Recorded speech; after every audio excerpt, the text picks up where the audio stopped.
Chapter 9 of A Chinese Wonder Book by Norman Hinsdale Pittman. The Princess Kwan-Yin. Once upon a time in China there lived a certain king who had 3 daughters. The fairest and best of these was Kwan-Yin, the youngest.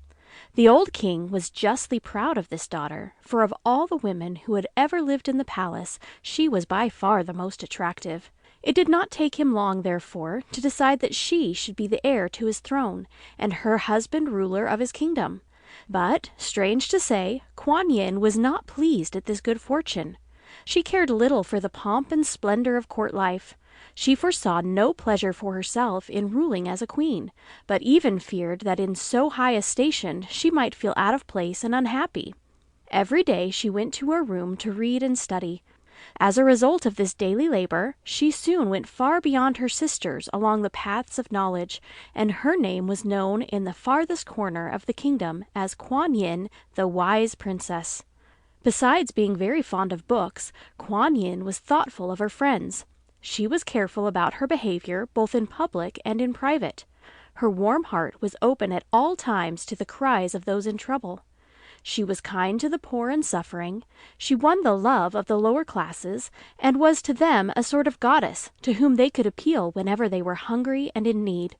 Some people even believed that she was a fairy who had come to earth from her home within the western heaven, while others said that once, long years before, she had lived in the world as a prince instead of a princess.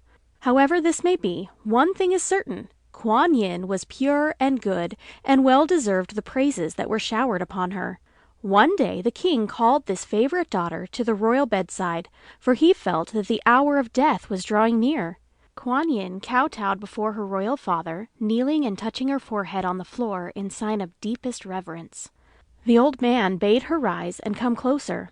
Taking her hand tenderly in his own, he said, "Daughter, you know well how I love you. Your modesty and virtue, your talent and your love of knowledge have made you first in my heart. As you know already, I chose you as heir to my kingdom long ago. I promised that your husband should be made ruler in my stead. The time is almost ripe for me to ascend upon the dragon and become a guest on high. It is necessary that you be given at once in marriage." "But most exalted father," faltered the princess, "I am not ready to be married." "Not ready, child? Why, are you not 18? Are not the daughters of our nation often wedded long before they reach that age?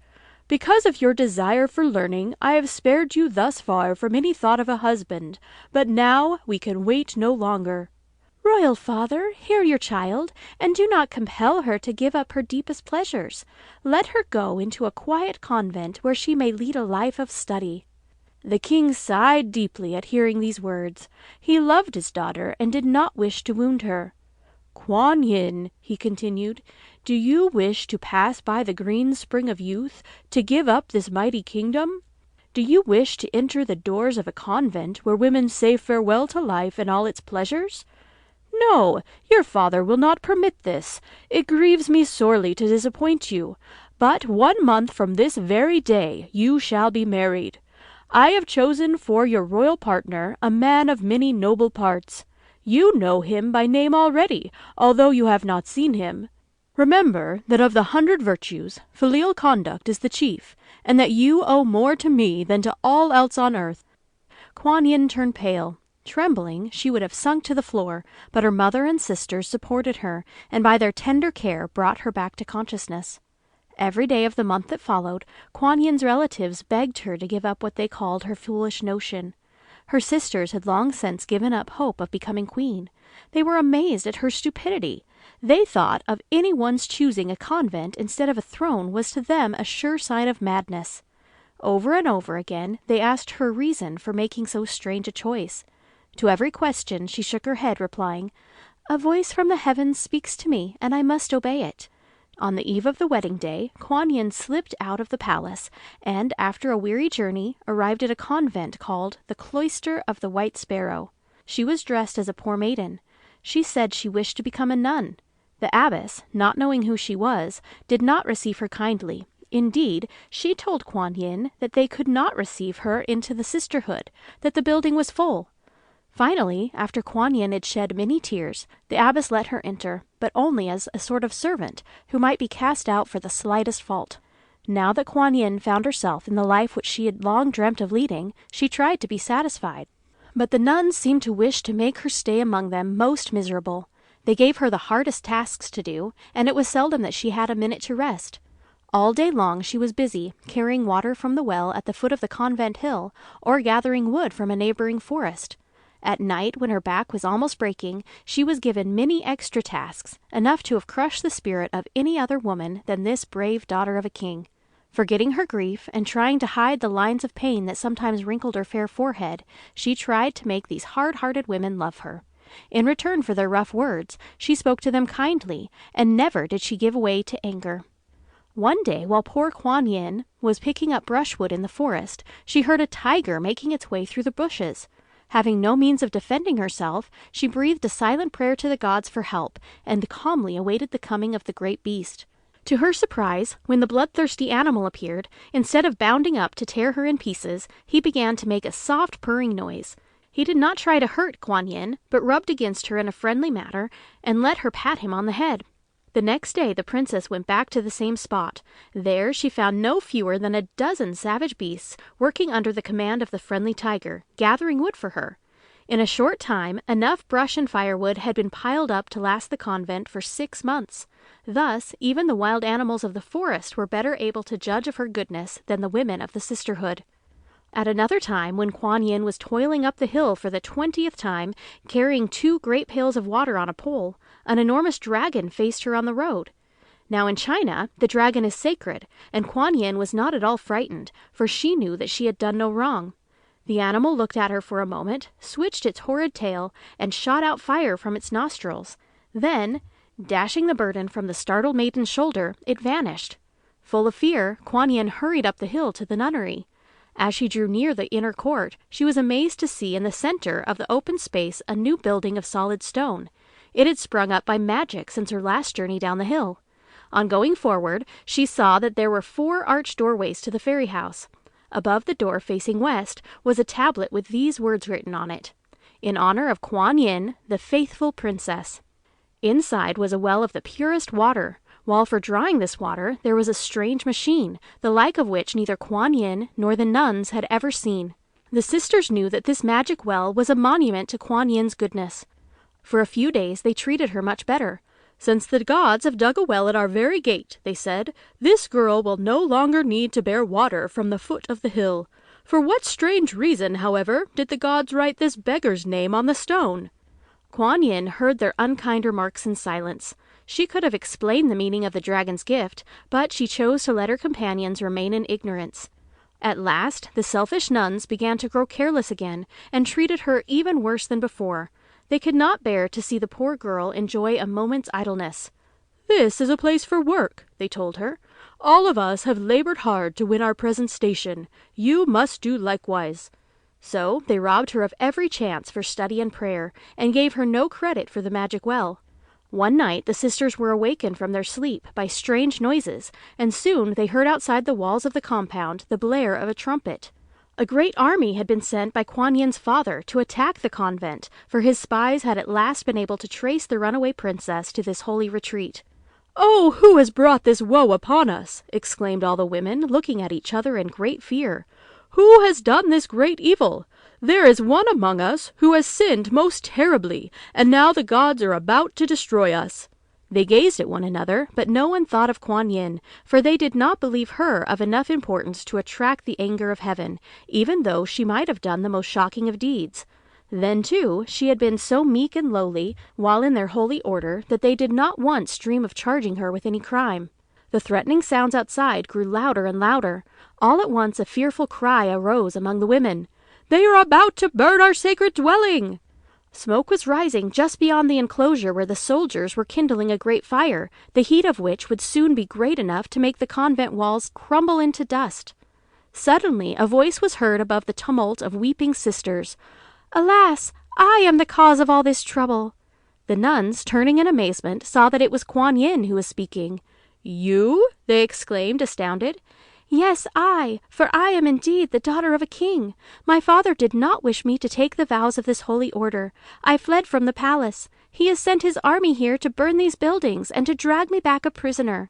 "Then see what you have brought upon us, miserable girl!" exclaimed the abbess. "See how you have repaid our kindness! Our buildings will be burned above our heads! How wretched you have made us! May heaven's curses rest upon you!"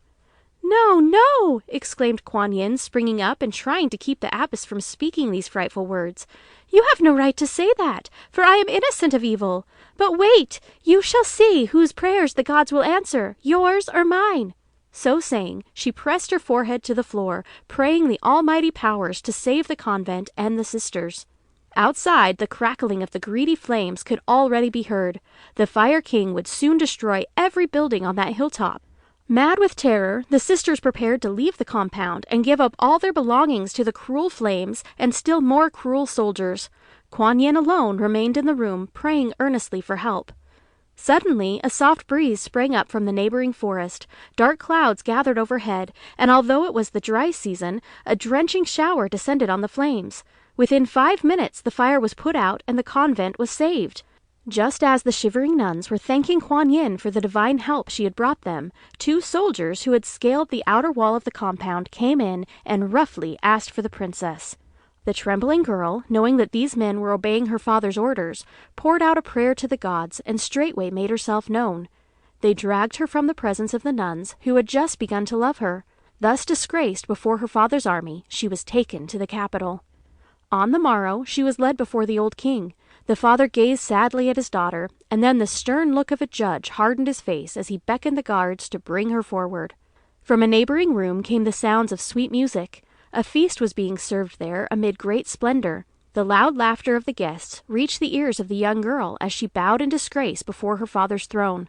She knew that this feast had been prepared for her, and that her father was willing to give her one more chance. "Girl," said the king, at last regaining his voice, "in leaving the royal palace on the eve of your wedding day, not only did you insult your father, but your king. For this act you deserve to die. However, because of the excellent record you had made for yourself before you ran away, I have decided to give you one more chance to redeem yourself. Refuse me, and the penalty is death. Obey me, and all may yet be well. The kingdom that you spurned is still yours for the asking. All that I require is your marriage to the man whom I have chosen." "And when, most august king, would you have me decide?" asked Kwan-Yin earnestly. "This very day, this very hour, this very moment," he answered sternly. "What, would you hesitate between love upon a throne and death? Speak, my daughter, tell me that you love me and will do my bidding." It was now all that Kwan-Yin could do to keep from throwing herself at her father's feet and yielding to his wishes, not because he offered her a kingdom, but because she loved him and would gladly have made him happy. But her strong will kept her from relenting. No power on earth could have stayed her from doing what she thought her duty. "Beloved father," she answered sadly, her voice was full of tenderness, "it is not a question of my love for you. Of that there is no question. For all my life I have shown it in every action. Believe me, if I were free to do your bidding, gladly I would make you happy. But a voice from the gods has spoken, and has commanded that I remain a virgin, that I devote my life to deeds of mercy. When heaven itself has commanded, what can even a princess do but listen to that power which rules the earth?" The old king was far from satisfied with Kwan-Yin's answer. He grew furious. His thin, wrinkled skin turned purple as the hot blood rose to his head. "Then you refuse to do my bidding? Take her, men! Give to her the death that is due to a traitor to the king!" As they bore Kwan-Yin away from his presence, the white-haired monarch fell, swooning, from his chair. That night, when Kwan-Yin was put to death, she descended into the lower world of torture. No sooner had she set foot in that dark country of the dead than the vast region of endless punishment suddenly blossomed forth and became like the gardens of paradise.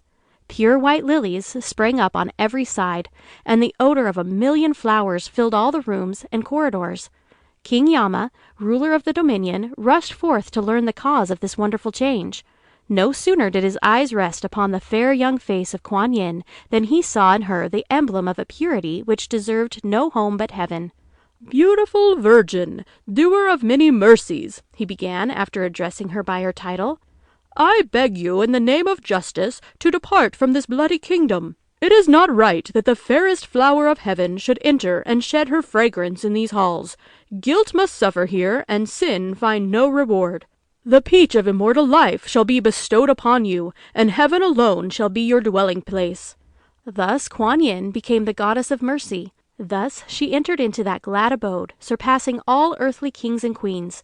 And ever since that time, on account of her exceeding goodness, thousands of poor people breathe out to her each year their prayers for mercy. There is no fear in their gaze as they look at her beautiful image, for their eyes are filled with tears of love. End of chapter 9.